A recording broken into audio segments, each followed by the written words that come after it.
કેમ છો બધા? આજે આપણે લગ્ન પ્રસંગમાં ફેમસ જે વર્ષોથી જૂની એક રેસીપી છે કટલેસ બનાવવાના છીએ. સ્પેશિયલ આપણે હાર્ટ શેપની મળે છે, પણ તમે કોઈ પણ શેપમાં બનાવી શકો. હવે એના માટે છે ને 2 બટેટા લીધા છે ને બાફી લીધા છે. કટલેસ બનાવવી બહુ જ ઇઝી છે, પણ એમાં નાની નાની વસ્તુનું તમે ધ્યાન રાખશો મિત્રો, તો તમારી કટલેસ જેમ લગ્ન પ્રસંગમાં મળે એવી ક્રિસ્પી બનશે.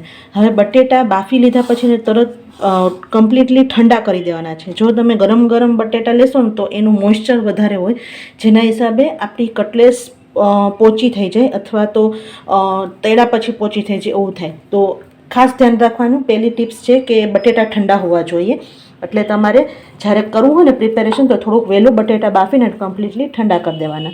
હવે એને આપણે મેશ કરી લેશું, બને ત્યાં સુધી ગાંઠા ન રહે એવી રીતે તમારે મેશ કરી લેવાના છે. હવે આપણે કટલેસ જ્યારે બનાવીએ ને ત્યારે લગભગ બધાને આ ગલતી કરે છે કે એની અંદર બધો મસાલો આની અંદર જ ભરી લે છે, પણ મસાલો વઘારવાનો છે, એમને મસાલો નથી કરવાનો. એના માટે આપણે 1 મોટી ચમચા જેવું તેલ લીધું છે. આ એકદમ ટ્રેડિશનલ રેસીપી છે, જે પહેલાં લગ્ન પ્રસંગમાં હજી પણ મળે છે. ને પહેલાં વર્ષો તો પહેલે જ્યારે બહુ ફરસાણ ન હતા ત્યારે ખમણ ઢોકળા પછી આવી કટલેસ એ જ હતું આપણે. તો આ એટલી ટેસ્ટી છે કે તમે ઘરે બનાવશો, તમારા મહેમાન આવ્યા હોય ત્યારે અથવા તમારા ગેટ ટુગેધર હોય ત્યારે બનાવી શકો. એના માટે 1 ચમચી મોટી પહેલાં તલ લેવાના છે. એની અંદર આદુ મરચાંની પેસ્ટ છે એ લેવાની છે. તમારે કેટલું તીખું ખાવું છે એ પ્રમાણે પેસ્ટ લેવાની છે અને એને સરસ સાતળવાની છે.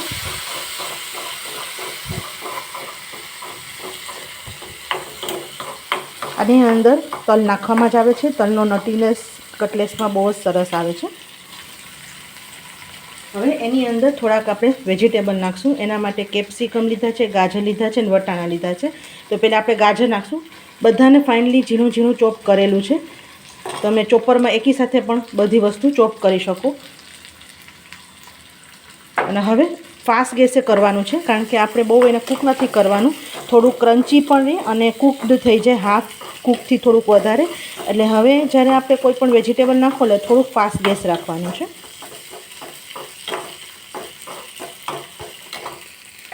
હવે એની અંદર ઝીણું ચોપ્ડ કરેલું કેપ્સિકમ નાખશું.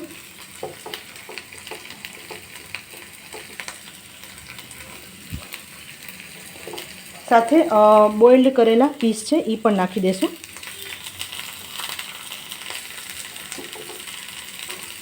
અને આને હવે ફાસ્ટ ગેસે 1-2 મિનિટ સાતળવાનું છે. હવે એની અંદર રૂટીન મસાલા કરી દઈશું. એના માટે ચપટી હળદર લેવાની છે.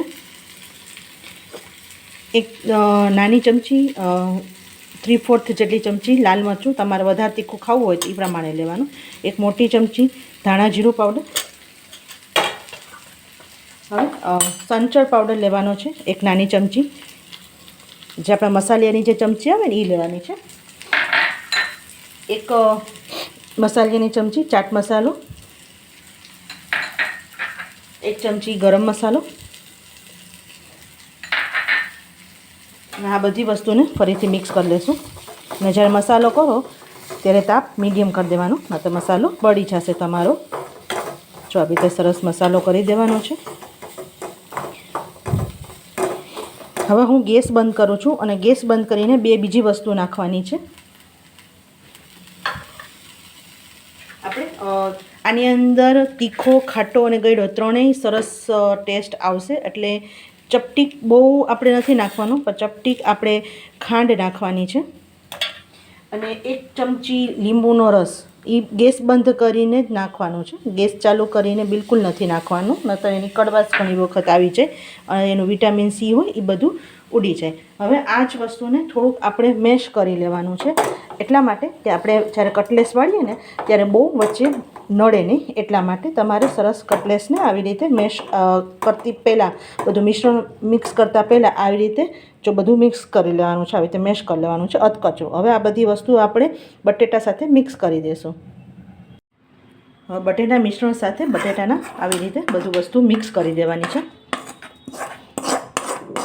ઘણા લોકો છે ને આવી રીતે વઘારતા નથી, પણ મેઇન જે કટલેસનો સાચો સ્વાદ છે ને વઘારવામાં, એટલે આ બિલકુલ વઘાર ફાઇનલી એમાં મીઠું નાખશું. મીઠું અત્યારે જ નાખવાનું, બહુ પહેલાં નહીં નાખી દેવાનું. જ્યારે આપણે વેજીટેબલ સોતે કર્યા ત્યારે મીઠું અત્યારે જ નાખવાનું છે. અને હવે આ બધી વસ્તુને પહેલાં મિક્સ કરી લેશું. આપણું વેજીટેબલ ને બધું ગરમ હોય ને એટલે આવી રીતે તમારા હાથેથી ન થાય તો આવી રીતે ચમચાથી પણ સરસ મિક્સ કરી લેવાનું. અથવા તમે થોડીક વાર જે સોતે કરેલા છે વેજીટેબલ એને ઠરવા પણ દઈ શકો. બે વસ્તુ પણ કરી શકો. આ સમયે તમારે મીઠું ખાસ ચેક કરી લેવાનું ટેસ્ટ પ્રમાણે. અને ફાઇનલી એની અંદર કોથમીર નાખજો. કોથમીરનો ટેસ્ટ કોઈ પણ કટલેસ કે આપણે ફરસાણમાં બહુ જ સરસ આવે છે, એટલે કોથમીર નાખી દેજો. એને પણ સરસ મિક્સ કરી લેશું. હવે મેઇન આનું ક્રન્ચીનેસ જે આવે અને બાઇન્ડિંગ સરસ આવે એમાં 2-3 વસ્તુ નાખી શકો. કાં તમે બ્રેડ ક્રમ્સ નાખી શકો, કાં તમે રવો નાખી શકો, અથવા તમે તપકીનો લોટ નાખી શકો, આરાનો લોટ નાખી શકો. ઘણા બધા ઓપ્શન છે.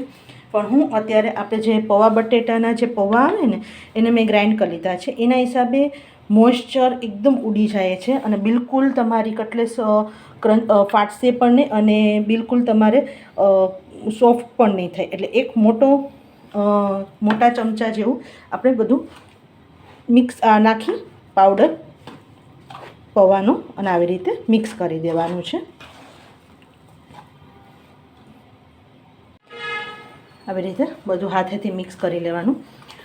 અને એટલો સરસ કટલેસ બને છે. જો આ રીતથી તમે બનાવશો ને એટલે તમારી કટલેસ જે લગ્ન પ્રસંગમાં બને છે એવી જ થશે. આ સમયે તમારે કેવી રીતે ચેક કરવાનું કે તમે જ્યારે આપણે આવી રીતે ડો જેવું થઈ જાય ને, જો આપણે કેમ આપણે લોટ બાંધીએ તો આપણે કેમ આવી રીતે થાય ને એવું સરસ જો થઈ જાય ને તો તમારું મોઇશ્ચર ન હોય. જો હજી મોઇશ્ચર બહુ હોય ને તો થોડોક ફરીથી તમારે પાવડર આપણે નાખી દેવાનો પૌવાનો. હવે તમારે જેવડી નાની મોટી સાઇઝ બનાવવી હોય કટલેટની, હું મીડિયમ સાઇઝની બનાવું છું, અતિ નાની પણ નથી બનાવવાની. એને પહેલાં આવી રીતે ગોળ વાળી લેવાનું. હવે તમારી પાસે હાર્ટ શેપનું આપણે આવે છે મોલ્ડ, ઈ હોય તો એનાથી કરી શકો. મારી પાસે નથી તો હું અત્યારે હાથેથી આવી રીતે શેપ આપું છું. જો તમારી પાસે મોલ્ડ હોય તો મોલ્ડથી જ કરજો તો એકદમ ઇઝી ફટાફટ થઈ જશે. પણ જો ઘણી વખત બધું આપણી પાસે ઘરે અવેલેબલ ન હોય તો હાથેથી પણ સરસ થઈ શકે. જો આવી રીતે પહેલાં ફ્લેટ કરી દેવાનું, બરાબર છે. પછી આવી રીતે વચ્ચેથી આવી રીતે અને સાઈડમાંથી આવી રીતે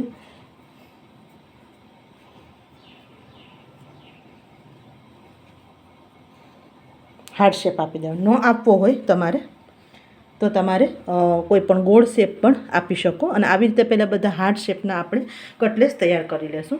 જો આપણી બધી કટલેસ વળાઈ ગઈ છે. જો આપણે હાથેથી જ બધી વાળેલી છે અને પણ ક્યાંય ક્રેક ન હોવી જોઈએ અને એર ન હોવી જોઈએ. હવે આને આપણે કોટિંગ કરવાનું છે. કોટિંગ 2-3 વસ્તુથી થઈ શકે. હું પણ સેમ આપણે જે પૌવા બટેટાના જે પૌવા હતા એનો આપણે પાવડર કરેલો છે એનાથી કોટિંગ કરીશ. અથવા તમારે બ્રેડ ક્રમ્સથી કોટિંગ કરવું હોય અથવા તમે રવાથી કોટિંગ કરી શકો. તો જો બ્રેડ ક્રમ્સથી કોટિંગ કરવું હોય તો તમારે સ્લરી કરવી પડશે. એટલે તમારે મેંદો 1 ચમચી કોર્નફ્લોર એટલે જેટલું લેવું હોય એક સરખા ભાગે લેવાનું. મીઠું નાખી એની સ્લરી કરવાની અને પાતળી કરવાની, બહુ જાડી નહીં કરવાની. સ્લરી કરી અને પછી બ્રેડ ક્રમ્સમાં બોળવાનું. જો રવાથી તમારે કોટિંગ કરવું હશે તો તમારે સ્લરીની જરૂર પડે. અને આવી રીતે પૌવાથી કોટિંગ કરવું હશે તો એમાં પણ સ્લરીની જરૂર પડે. હવે આને આવી રીતે બધી જગ્યાએ આવી રીતે જો સરખું કોટિંગ કરવાનું છે. અને એને આવી રીતે બધી જગ્યાએ કોટિંગ કરી એટલે બધા આવી રીતે કટલેસને પહેલાં આપણે કોટિંગ કરી એક સાઈડ રાખી દઈશું. જો આને કોટિંગ કરી લીધું છે. હવે સૌથી મોટી ભૂલ આપણે એ કરીએ છીએ કે કોટિંગ કરી સીધું તળવાનું છે. એવી રીતે ભૂલ ન કરતા. જો તમે જ્યારે તમારે બનાવવું હોય ને ત્યારે જ તમારે તળવાનું. અને જો તાત્કાલિક આવું બનાવેલું હોય તો મિનિમમ 15 મિનિટ એને ડીપ ફ્રીઝરમાં રાખવાનું. તો આ ઉપરનું જે કોટિંગ કરેલું હોય ને ઉપર સરખું ચોટેલું રહે, નહીંતર નીકળી જશે તેલમાં. અને જો તમારે બહુ મોટો ગેટ ટુગેધર અથવા જમણવાર કર્યો હોય અને આગલે દિવસે કર્યું હોય તો પણ તો તમારે નીચે ફ્રીઝમાં આવી તો ખુલ્લું રાખવાનું, ઢાંકીને નહીં રાખતા. નહીંતર એનું પાણી પડશે તો પાછું ઢીલું પડી જશે. એટલે કાં તમે જે દિવસે બનાવતા હોય તે દિવસે કરતા હોય તો મિનિમમ 15 મિનિટ, વધારે રાખવું હોય તો રાખી શકો. તો ડીપ ફ્રીઝરમાં રાખવાનું. અને એક દિવસ પહેલાં કરીને રાખવું હોય તો ફ્રીઝમાં રાખવાનું. પણ 15-20 મિનિટ તો રાખવાનું ઠંડુ. તો આ બધું ચોટેલું રહે કોઈ પણ તમે કોટિંગ કરેલું હોય. અને પછી આપણે એને ફ્રાય કરશું. જો આપણી ટિક્કી સરસ સેટ થઈ ગઈ છે. અને હવે આપણે અહીંયા તેલ ગરમ કરવા મૂકી દીધું છે. તેલ પહેલાં એક વખત આકરું ગરમ કરી લેવાનું. અને આ ટીકી પહેલે જ્યારે તેલ આપણે ગરમ થાય ને ત્યારે આકરું ગરમ હોય ને ત્યારે પહેલાં નાખી દેવાનું એક એક કરીને.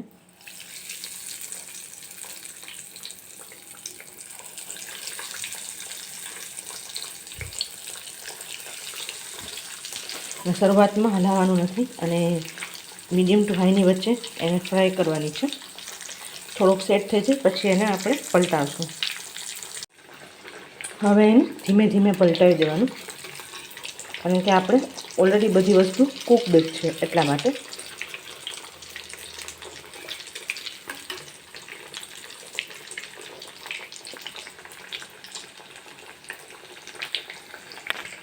જો આપણી ટીકી ફ્રાય થઈ ગઈ છે અને હવે આપણે એને કાઢી લઈ.